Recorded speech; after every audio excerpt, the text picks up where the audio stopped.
안녕하십니까, 유영수 목사입니다. 오늘 함께 나눌 말씀은 사도행전 17장 1절에서 9절까지 말씀입니다. 자, 오늘부터는 이제 17장을 저와 함께 묵상을 해보겠습니다. 바울과 그 일행들의 여정을 이제 머릿속으로 다 그려보실 수 있을 거라고 제가 생각이 됩니다. 바울과 일행은 유럽 최초의 교회 빌립보 교회를 세운 후에 그곳에서 이제 귀신 들려 점을 치던 여인을 고쳐준 이유로 모함을 받아서 매를 맞고 감옥에 갇혔다가 그곳에서도 하나님의 뜻을 기다려 간수장과 그의 가족을 구원하는 일에 쓰임을 받았습니다. 그리고 이제 빌립보 도시를 조용히 떠나서 유럽에서 이제 두 번째 도시를 찾아가게 되는데 그곳이 바로 데살로니가 도시였습니다. 오늘 본문 1절을 읽어보겠습니다. 바울 일행은, 여기서 말하는 바울 일행은 계속 동일합니다만 바울과 실라와 디모데 그리고 의사 누가가 함께 일행으로 동참하고 있었죠. 근데 의사 누가는 빌립보 도시에 남기로 결정을 하고 지금 여기서 말하는 바울의 일행이라고 하는 것은 바울과 실라와 디모데를 말하는 것입니다. 셋이서 암비볼리와 아볼로니아를 거쳐서 목적지가 데살로니가에 도착하게 되었습니다. 그리고 거기에서도 유대 사람의 회당에 들어가게 됩니다. 자, 빌립보 도시에서는 유대 사람의 회당이 없어서 성 밖에 기도처를 찾아다니다가 이제 루디아를 만나지 않았습니까? 그런데 이 데살로니가 도시에는 유대 사람들의 회당이 존재했다라는 것을 알게 됩니다. 그 말인즉슨 그 도시에는 유대인들이 꽤 살고 있었다는 뜻이 되겠죠. 자, 이 데살로니가도 사실 작은 도시가 아니었습니다. 당시 마케도니아의 행정 수도로서 대도시에 해당하는 도시였습니다. 그리고 그곳에 도착하자마자 역시 바울과 일행들은 지금까지 그래 왔던 것처럼 가장 먼저 유대인 회당을 찾아가서 그곳에서 복음을 전하려 했던 것입니다. 자, 2절입니다. 바울은 자기 관례대로 회당으로 그들을 찾아가서 새 안식일에 걸쳐 성경을 가지고 그들과 토론하였다. 자, 그리고 바울 역시 그곳에 가서 관례대로, 그러니까 습관처럼 이 말이죠. 그러니까 이제 복음을 전하는 것이 몸에 습관처럼 배어 있어서 어느 도시를 가든지 무조건 그냥 뭐 여독을 풀기도 전에 무조건 회당 먼저 찾아가서 복음을 전하는 것이 하나의 습관처럼 몸에 배어 있었다. 그리고 역시 그곳에서 동일하게 하나님의 말씀을, 성경을 가르치기 시작했다는 것입니다. 그 설교의 핵심이 또 뭐겠습니까? 당연히 복음만 전했던 것이죠. 3절입니다.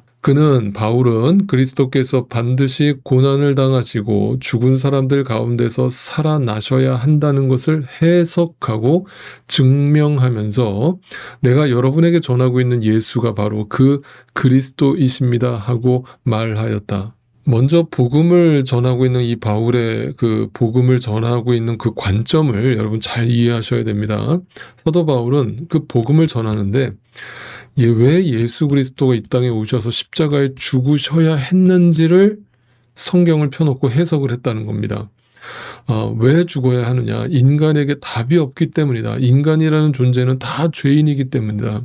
너희가 아무리 선하게 살려고 온갖 종교적인 행위를 한다고 해서 너희가 구원에 이룰 수 있는 것이 아니다. 너희는 절대 스스로 해결할 수 없는 죄를 안고 태어난 죄인일 뿐이다. 그러므로 예수 그리스도가 너희의 모든 죄를 짊어지고 십자가에 죽으시기 위해서 이 땅에 오셨다. 그분이 그리스도, 메시아, 구원자이시다라고 선포를 한 것입니다.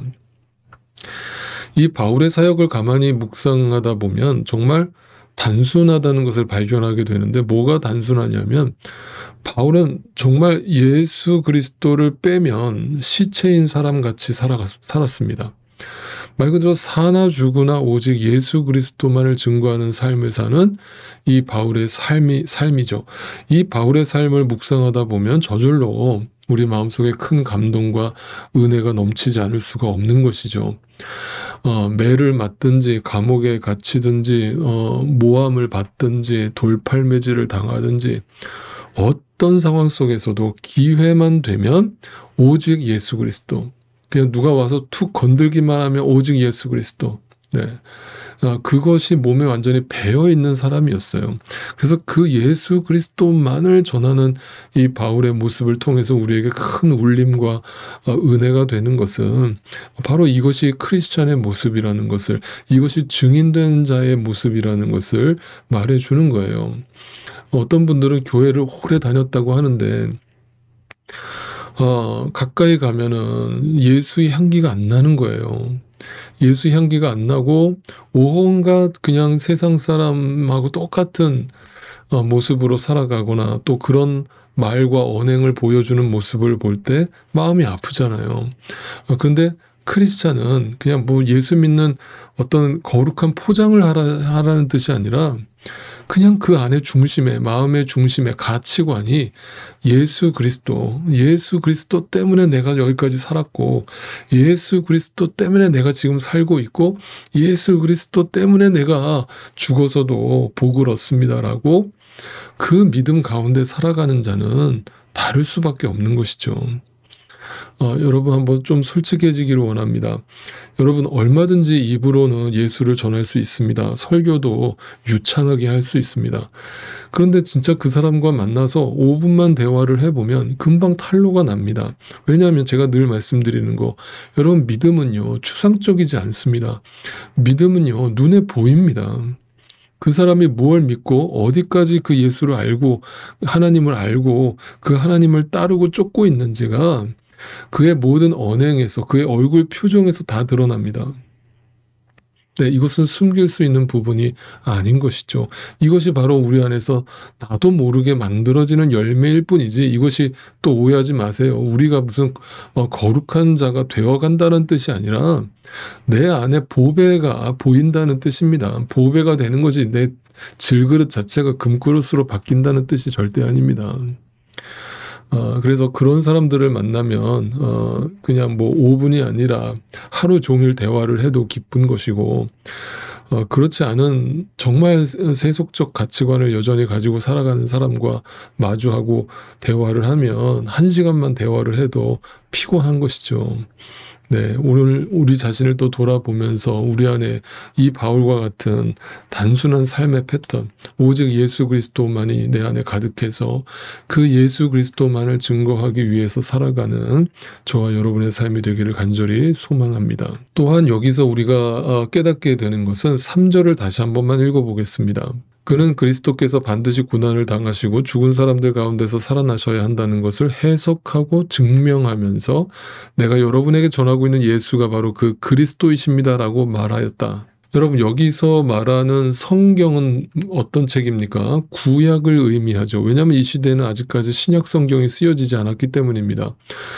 그러니까 바울이 회당에서 유대인을 대상으로 복음을 전하면서 뭘 풀어줬다는 거예요? 구약의 내용을 해석해줬다. 구약의 내용을 복음적으로 풀어줬다. 이런 뜻이 되죠. 근데 그 구약의 내용이 문자적으로 읽으면 뭐 온갖 율법적인 이야기, 윤리도덕적인 이야기, 막 어떤 역사 이야기로 읽을 것 같은데, 그 모든 구약의 내용들이 사실상 오직 예수 그리스도에 대한 내용이라는 것을 사도 바울이 해석해주고 있는 장면이죠. 여러분 이 사실을 절대 잊지 마시길 바랍니다. 여러분 성경은 절대 윤리 도덕책이 아닙니다. 성경은 절대 역사책도 아닙니다. 더더군다나 성경은 절대 기복적인 무당들의 주술서도 아닙니다. 성경은 살아계신 하나님의 말씀입니다. 그 하나님의 말씀은 오직 진리이신 예수 그리스도만을 설명하고 있는 책입니다. 그러니까 성경을 통해서 인생의 초세수를 배울 생각 하지 마시고요. 여러분 잠언 말씀 참 귀하죠. 전도서 말씀 읽으면 인생의 깊은 깨달음을 주지 않습니까? 그런데 그걸 전도서, 욥기서, 또 잠언서, 또 시편 이런 것들이 다 우리가 시가서라고 이야기하는 것들이 지혜서라고 부른다고 말씀드리지 않았습니까? 그 지혜가 뭐냐면 이 세상 지혜가 아니잖아요.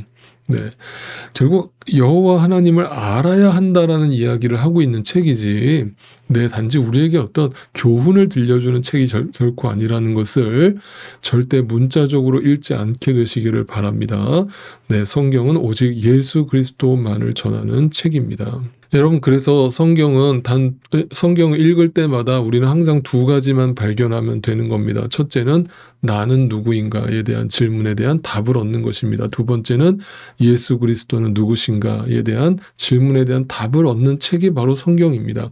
이 두 가지만 여러분이 성경 읽으실 때마다 날마다 확인하신다면 여러분 성경 잘 보고 계신 겁니다. 내가 얼마나 죄인인지 성경을 통해서 거울 삼아서 나를 들여다보십시오. 그리고 나에게 절대 소망이 없기 때문에 성경을 통해서 예수 그리스도만이 답이라는 사실을 다시 한번 확인하시고 그 은혜로 내가 예수 그리스도를 믿어졌다라는 사실이 얼마나 감격스럽고 감사한 일인지 그 주님을 찬양하실 수 있는, 또 증거하실 수 있는 저와 여러분이 되기를 소망합니다.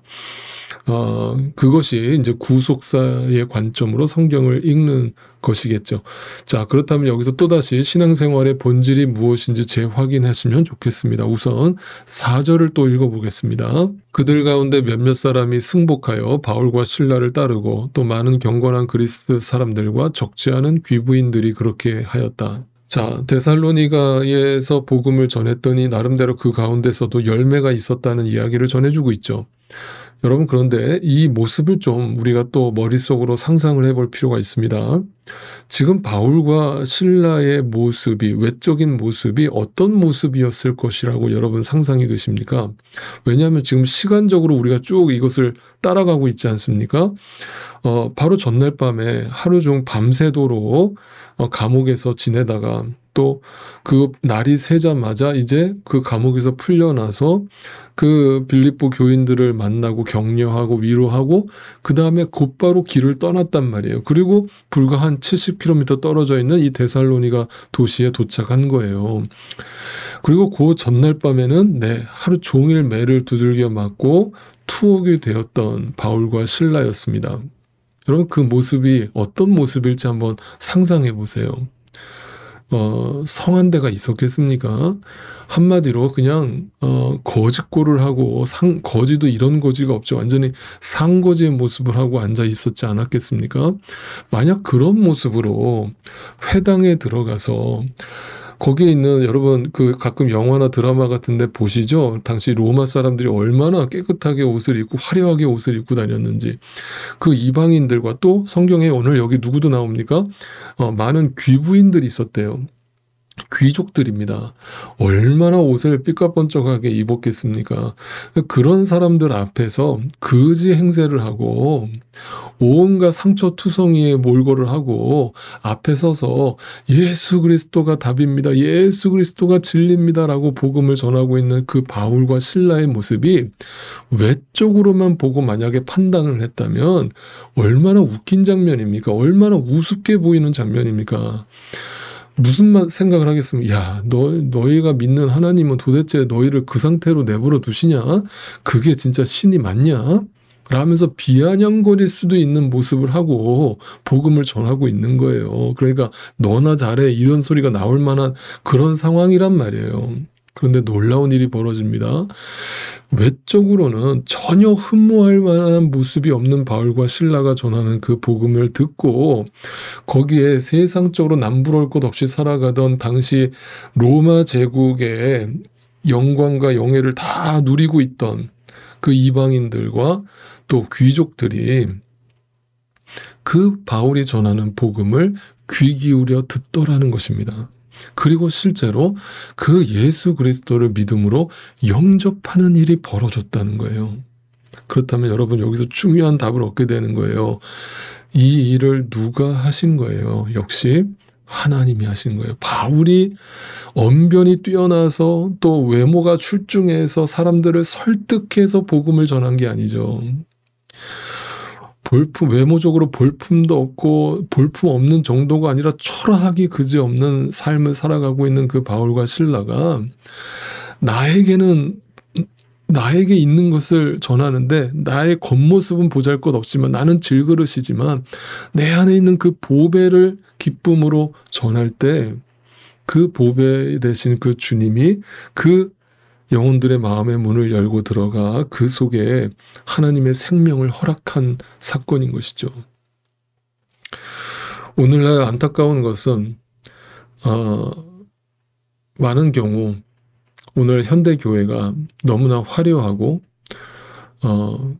온갖 편의시설을 다 갖추면, 좋은 주차장을 갖추고 좋은 건물을 갖추고 좋은 시설을 갖추면, 좋은 프로그램을 갖추면 그것이 복음을 듣는데 도움이 될 것이라고 생각을 합니다. 그래서 많은 헌금을 온갖 이벤트와 교회 건물을 꾸미는데 사용합니다. 마치 우리 각자가 사람들에게 보이기 위해서 외모를 가꾸고 꾸미는 것과 동일해 보입니다. 여러분, 그런데 바울과 실라가 전한 복음은 그들의 외모를 보고 사람들이 설득된 결과가 결코 아니었습니다. 그런데 그 귀부인들의 눈에는, 그 귀족들의 눈에는 바울이 전하는 복음이 진리의 말씀으로 들려왔다고 하는 사실입니다. 이유는 뭡니까? 하나님께서, 성령께서 그들의 눈을 뜨게 해주신 결과였다는 사실입니다. 저는 이 복음의 역사가 오늘날도 동일하게 일어나고 있다라고 믿는 목사입니다. 그래서 오직 복음을 외치는 것이 맞다라고 생각하면서 목회를 하고 있습니다. 외적인 것이 아니라, 화려함이 아니라 그 하나님의 말씀이 살아있고 하나님의 말씀에 생명이 있다면 그 말씀이 그 영혼을 살릴 것이라는 것을 분명히 믿고 전하는 것입니다. 그래서 복음을 전할 때, 말씀을 전할 때 꾸미지 않는 것입니다. 화려하게 포장하려 하지 않는 것입니다. 왜냐하면 그 복음 자체가 능력이 있고 복음 자체가 생명이기 때문입니다. 말씀을 정리하겠습니다. 여러분, 신자에게 다른 삶은 없습니다. 죽으나 사나 그리스도만 고집하고 전하는 것일 뿐입니다. 사람들이 좋아하든 싫어하든 그것은 더 이상 우리의 몫이 아닙니다. 우리의 관점도 아닙니다. 교회가 그쪽을 추구하면 안 됩니다. 보잘것없어 보이는 거짓골을 하고 있는 바울과 실라가 복음을 전했을 때 평생 부유층의 시선으로만 이 세상을 살아가던 데살로니가의 일부 귀부인들이 하나님의 은혜로 그 복음을 받아들이고 주님의 증인된 삶을 살게 되는 놀라운 역사가 일어난 것입니다. 오직 성령 하나님의 조명 아래 그들의 눈에 돈의 가치가 아니라, 이 세상 부의 가치가 아니라 예수 그리스도의 가치에 눈을 떴기 때문에 일어난 사건이었습니다. 그러니 사랑하는 성도 여러분, 오늘도 여러분 안에 계신 가지고 계신 그 보배를 담대히 전하실 수 있기를 바라고 그 보배를 자랑하실 수 있기를 바랍니다.